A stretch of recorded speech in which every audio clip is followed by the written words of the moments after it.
এই পৃথিবীতে আমরা সবাই চলেছি এক অদ্ভুত যাত্রায়।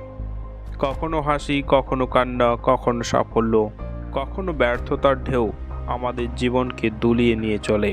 কখনো মনে হয় সবই পাশে অন্ধকার, কখনো মনে হয় ভাগ্য যেন আমাদের বিরুদ্ধে, আবার কখনো মনে হয় আমরা একা।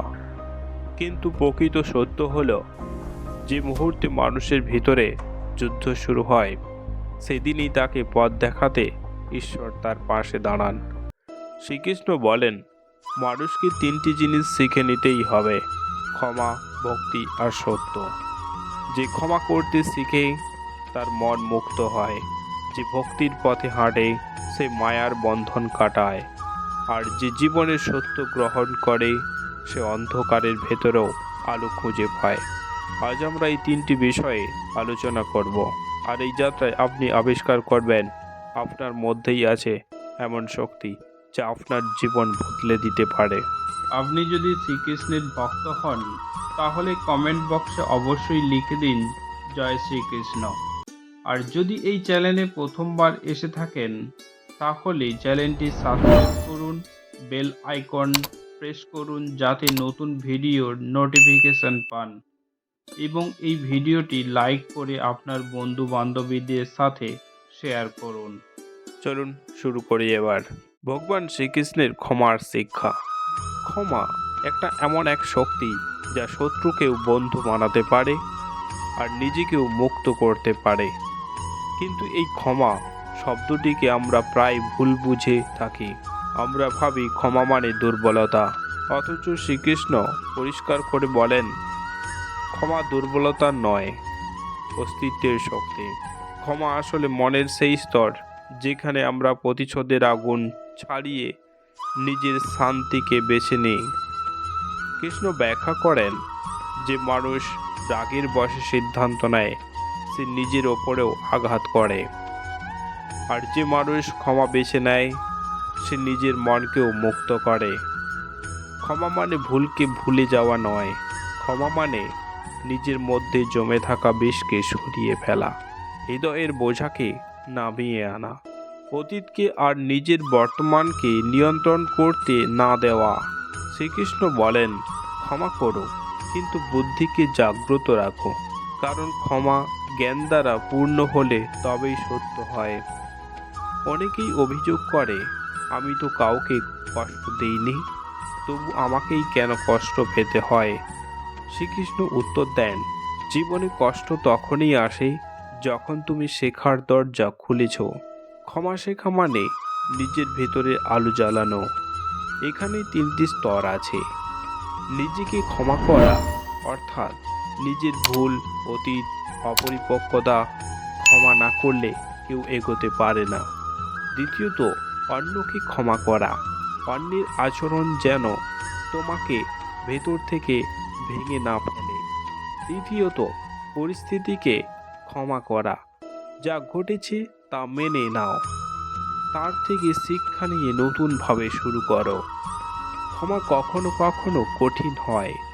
শ্রীকৃষ্ণ বলেন, যা কষ্ট দেয় তাই শিক্ষা দেয়, আর যা শিক্ষা দেয় তাই তোমাকে আলোকিত করে।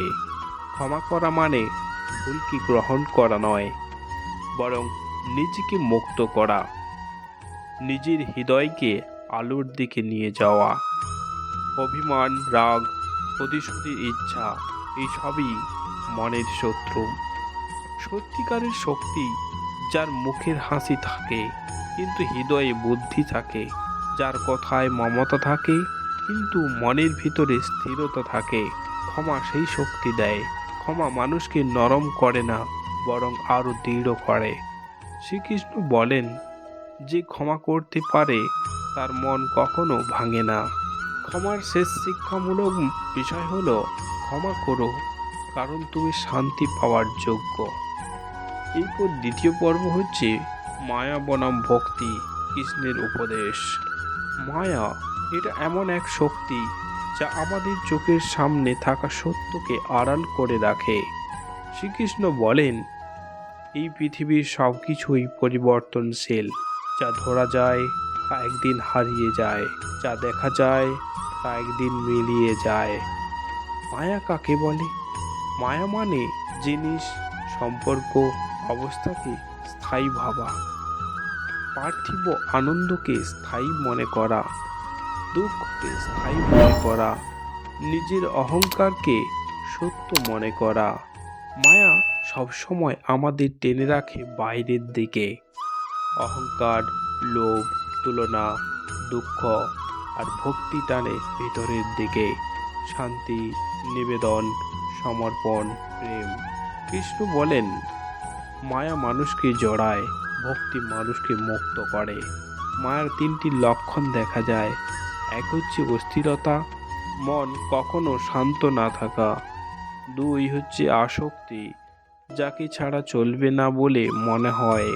তিন, ভয়, হারিয়ে যাবে বলে আতঙ্ক হয়। ভক্তি ঠিক বিপরীত। ভক্তিরও তিনটি লক্ষণ দেখা যায়। এক হচ্ছে স্থিরতা, মন শান্ত থাকা। দুই হচ্ছে সমর্পণ, সব কিছুই ঈশ্বরের হাতে ছেড়ে দেওয়া। তিন হচ্ছে ভরসা, যা ঘটেছে তা মঙ্গলের জন্যই। কৃষ্ণ পরিষ্কার করে বলেন, ভক্তি মানে শুধু নাম জপ নয়, ভক্তি মানে নিজের অহংকারকে ঈশ্বরের চরণে সমর্পণ করা। মায়ার কড়া সত্য হলো, এই পৃথিবী ক্ষণস্থায়ী, আজ আছে কাল নেই। যার ওপর তুমি সবচেয়ে ভরসা করো তাকেও একদিন ছাড়তে হবে। যা তুমি ধরে রাখো তাও একদিন হাতছাড়া হয়ে যাবে। তাই কৃষ্ণ বলে দেন, যা হারিয়ে যায় তাকে মায়া বলে, যা কখনো হারায় না তাকে ভক্তি বলে। ভক্তির শক্তি মানুষকে ভিতর থেকে নির্মল করে দেয়। মায়া ক্লান্ত করে, ভক্তি মুক্তি দেয়। মায়া বনাম ভক্তির শেষ শিক্ষামূলক বিষয় হলো, মায়া যা নিয়ে যায় ভক্তি তা ফিরিয়ে আনে শান্তির রূপে। এরপর দ্বিতীয় পর্ব হলো জীবনের সত্য কৃষ্ণের দৃষ্টিভঙ্গিতে। জীবনকে আমরা অনেকভাবে বুঝি, কিন্তু কৃষ্ণ যেভাবে ব্যাখ্যা করেন তা অত্যন্ত গভীর। তিনি বলেন, জীবন মানে পরিবর্তন, পরিবর্তন মানে রূপান্তর, আর রূপান্তর মানেই উন্নতি। জীবনের সত্য তিনটি স্তরে প্রকাশ পায়। এক, সব কিছুই পরিবর্তনশীল। কোনো কষ্ট স্থায়ী নয়, কোনো সুখ স্থায়ী নয়, কোনো সম্পর্ক, কোনো অবস্থান, কোনো ব্যথা স্থায়ী নয়। শ্রীকৃষ্ণ বলেন, যা জন্মে তা মরে, আর যা মরে তা আবার জন্মায়। এই সত্য বুঝে যে এগিয়ে যায় তার জীবনে ভয় থাকে না, কারণ সে জানে প্রত্যেক রাতের পর ভোর আছে। দ্বিতীয়ত হলো, প্রত্যেক ঘটনা শিক্ষা দেয়। জীবনে কোনো কিছুই অকারণে ঘটে না। কেউ তোমাকে ছেড়ে গেছে, কেউ তোমাকে কষ্ট দিয়েছে, কেউ দরজা বন্ধ হয়ে গেছে। শ্রীকৃষ্ণ বলেন, প্রত্যেক ঘটনা তোমার উন্নতির পথ তৈরি করে, কিন্তু কষ্ট আসে তোমাকে শুদ্ধ করতে, কিন্তু ব্যর্থতা আসে তোমাকে শক্তিশালী করতে, কিন্তু মানুষ আসে তোমাকে শিক্ষা দিতে। তৃতীয়ত, মন নিয়ন্ত্রণেই মূল সত্য। শ্রীকৃষ্ণ পরিষ্কার করে বলেন, মনই মানুষকে তার স্বর্গে পৌঁছে দেয়, মনই তাকে নরকে ফেলে দেয়। জীবনের আসল যুদ্ধ বাইরে নয়, ভিতরে। যে নিজের মনকে জয় করতে পারে সে জীবনের সব সত্যকেই সহজভাবে গ্রহণ করতে পারে।